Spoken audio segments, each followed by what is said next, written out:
Emmanuel Macron a lui envoyé un tweet bienveillant, protégez-vous, restez chez vous. À tous les Réunionnais, l'île de la Réunion est maintenant en alerte rouge, interdiction formelle de sortir de chez soi au moins jusqu'à mardi. Le cyclone Bellal se rapproche, il devrait frapper l'île dans la journée demain. Charles Huillier, vous êtes le correspondant d'Europe 1 à la Réunion, la population se prépare à ce cyclone historique.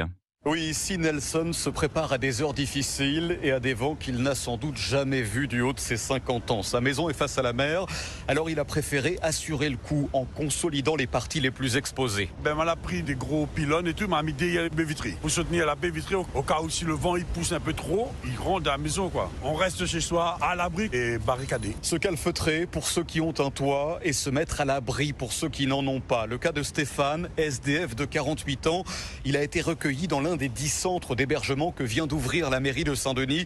Il pourra dormir au sec cette nuit dans un gymnase. Là, je suis à la rue, quoi. Donc, merci le 115. On est à l'abri, quoi. C'est déjà ça, quoi. Pour au moins 1 ou 2 jours, quand même. Ça se présente bien, le lit est propre et tout, voilà. Donc, je suis là, tout va bien. Il n'y a pas de raison d'angoisser, là, maintenant. Donc, apparemment, c'est un cyclone qui n'a pas eu depuis 30 ans. Donc, c'est mieux que d'être dehors. Un cyclone qui fait craindre le pire ici, d'après Météo France. Le dernier bulletin évoque un passage direct, donc au-dessus de la Réunion, avec des rafales à 250 km/h dès demain. Merci Charles Lullier, correspondant d'Europe 1 à La Réunion. Anthony Kaczmarek, c'est donc très très violent ce qui attend les Réunionnais. Oui, c'est sans doute le cyclone le plus violent à frapper La Réunion depuis 1989. Là, actuellement, Bellal est à 200 km au nord-ouest des côtes réunionnaises.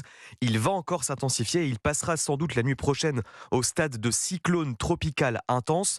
Il y a encore des doutes sur la trajectoire. Est-ce que l'œil va plutôt longer les côtes ou passer sur l'île, la traversant du nord-ouest vers le sud-est? Mais ce qui est certain, c'est que les impacts attendus s'annoncent vraiment dévastateurs.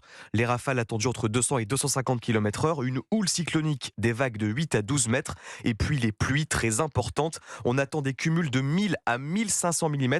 Ça équivaut à ce qui tombe en 2 ans sur Paris, et ça tombera en une seule journée demain. Merci Anthony Kaczmarek, et à tout de suite pour la météo en métropole.